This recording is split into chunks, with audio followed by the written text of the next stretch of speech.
In today's lecture, we will discuss about the digestive system of Phyla globosa. Digestive system of Phyla globosa looks like this type of diagram. This digestive system of Phyla main divided into two parts, that is the alimentary canal and second the digestive glands. Alimentary canal can be divided into main three parts. These are the foregut, midgut and hindgut. In foregut includes mouth and buccal mass.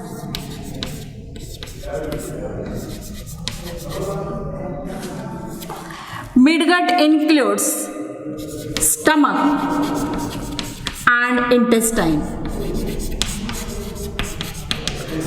while in hindgut includes rectum, which opens outside through anus.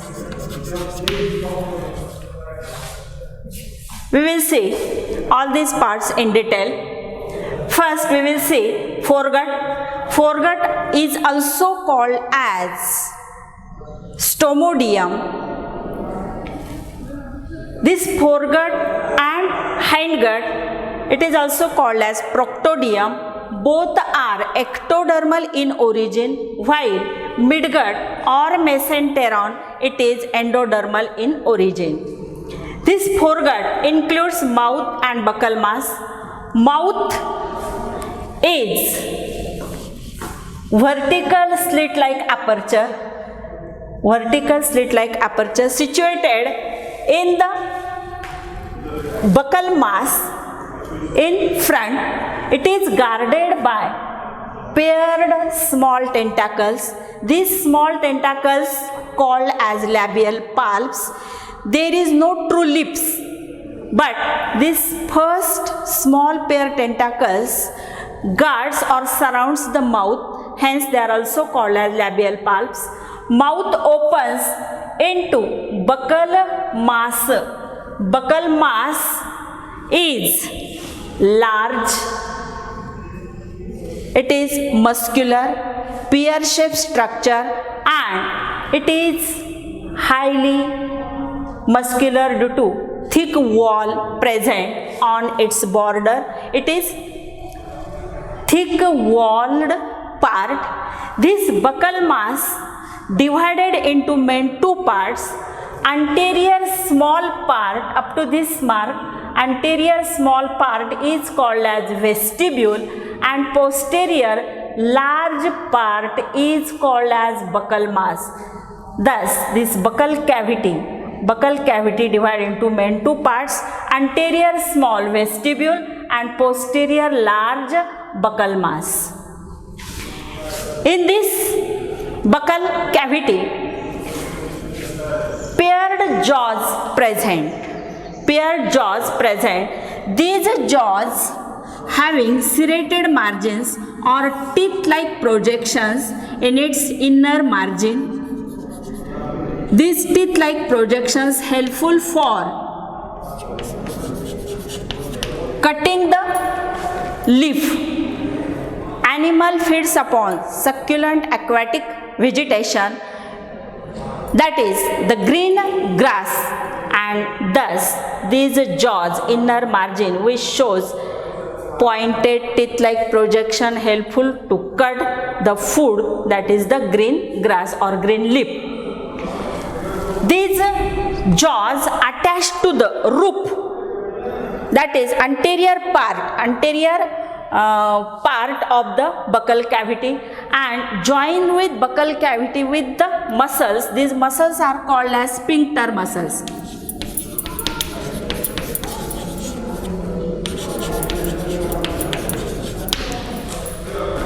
Behind this pair jaws, there is the presence of odontophore or tongue. Odontophore or tongue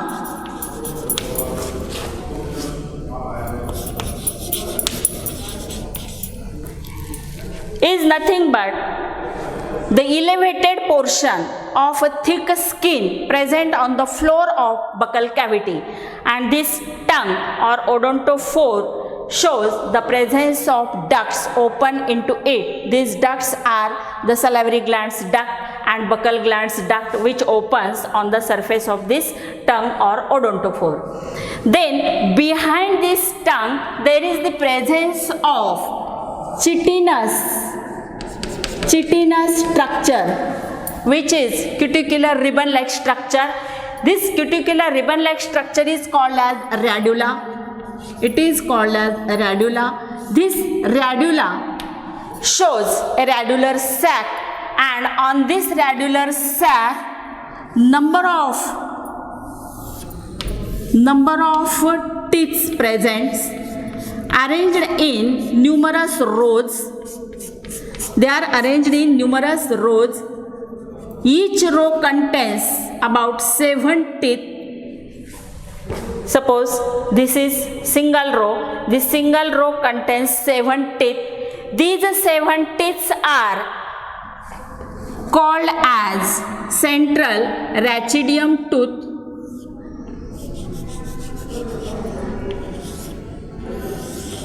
This is the central rachidium tooth.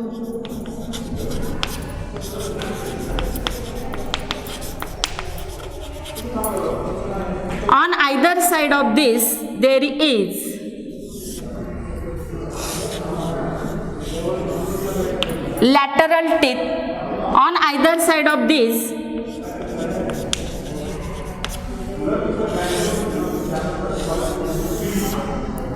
outer marginal and inner marginal. This is the outer marginal and this is the inner marginal, and these are the outer marginal. Like this, again here same 3 teeth present on either side of this rachidium means the dental formula of pila is 2 1 1 1 2. This is central rachidium, which is rectangular in shape. Then on either side of central rachidium there are lateral teeth. On either side of lateral, inner marginal and outer marginal. In this way there are 7 teeth present in single row. This single row contains 7 teeth. These 7 teeth in each row like this, there are numerous rows, and all these teeth helpful for cutting the green grass or green leaf. With the help of these paired jaws and this radula, the buccal mass having 2 types of muscles, protractor muscles and retractor muscles.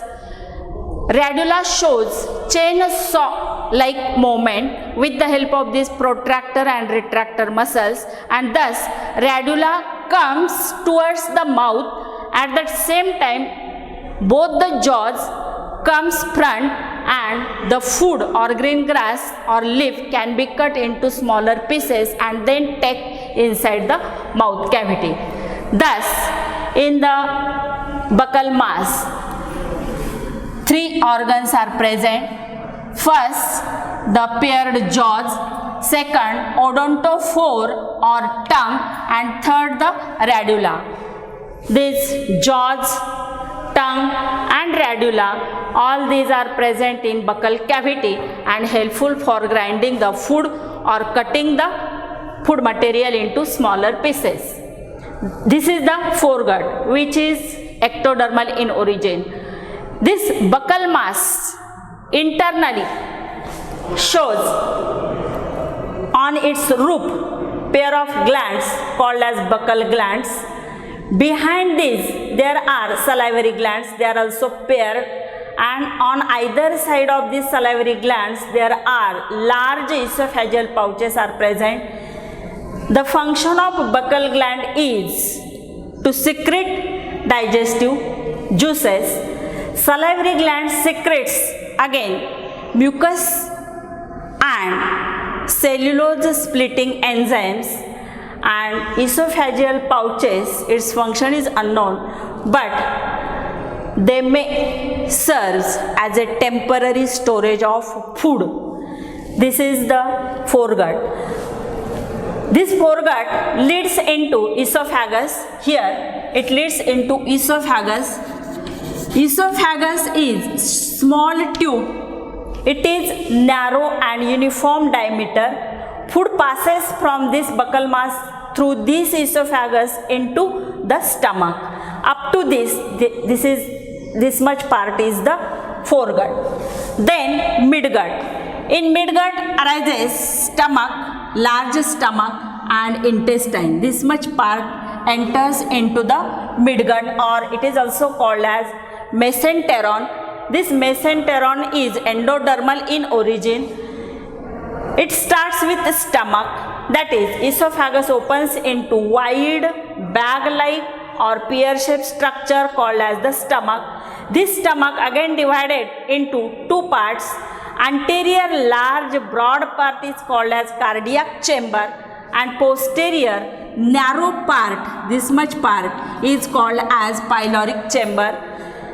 This cardiac chamber and pyloric chamber embedded dorsally and ventrally by means of a dirty green gland. It is brownish in color or dirty green gland type of gland, digestive gland, covers the stomach dorsally and ventrally.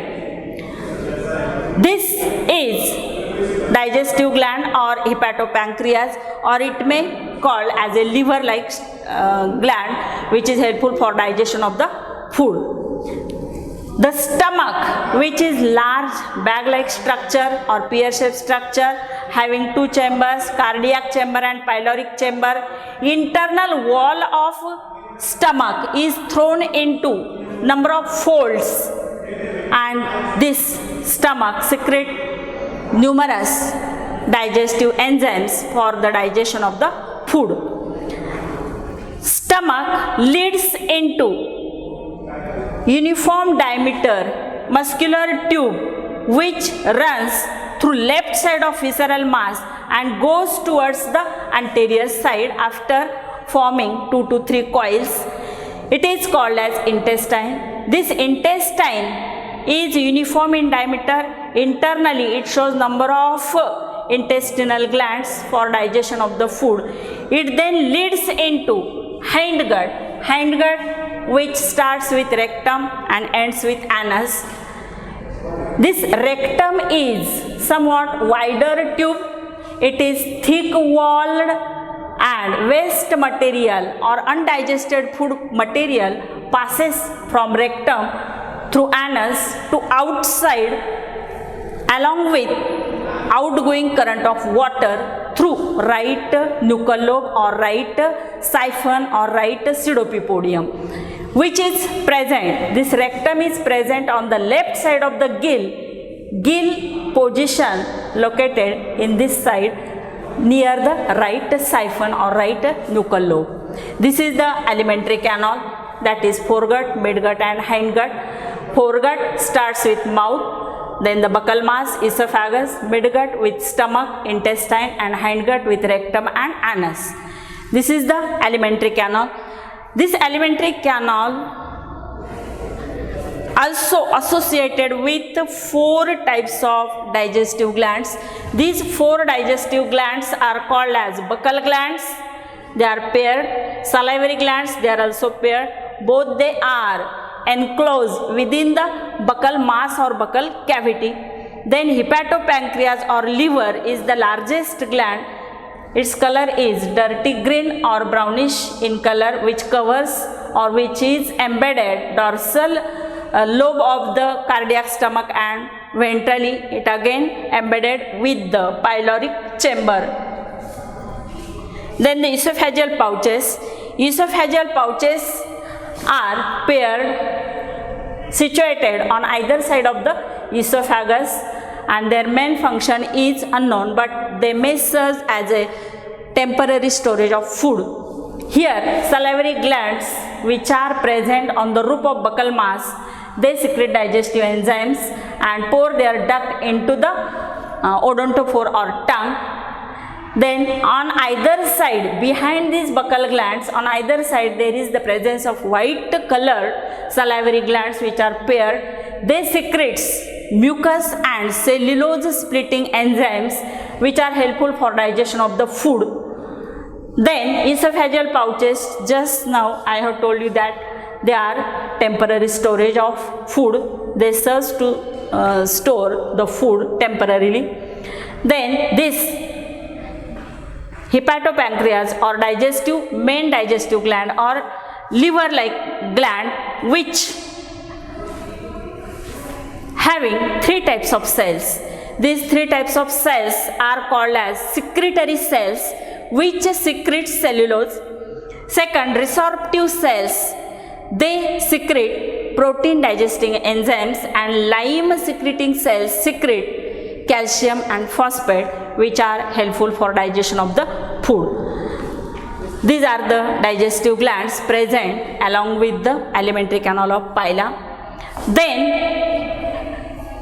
next topic is the food, feeding habit and digestion. Food of Pila is green grass, or they prefer to eat succulent aquatic vegetation, and their main favorite food is the Vallisneria and Pistia, where they are abundant in that region or in that aquatic freshwater part the animal can be found. How they take food, that is the feeding habit. The paired jaws and radula which work with the sphincter muscles, protractor muscles and retractor muscles, when they show a chainsaw movement, at that time both the jaws come near to mouth. At the same time radula show chainsaw movement near the odontophore or tongue, and food, that is green grass, can be taken inside and broken into smaller pieces, and thus the food enter inside the buccal cavity. This food mixes with this secretion of buccal glands, salivary glands, and then it enters into the stomach. Here in the stomach, digestive juices present. Stomach secrete digestive juices and the food is partly digested, means in the stomach extracellular digestion takes place, while in the digestive gland or hepatopancreas intracellular digestion takes place with the help of 3 types of cells, that is secretory cells, resorptive cells and lime secreting cells, which helps for the digestion of the food. That is intracellular digestion takes place within the digestive gland, that is the hepatopancreas, and absorption of food takes place within this hepatopancreas or digestive gland and again into the intestine, means absorption takes place in intestine and this hepatopancreas or digestive gland, and waste material or undigested part of food is driven outside towards the rectum, and through the anus it is excreted or voided out through the right siphon. Along with excess water, the waste material pass outside.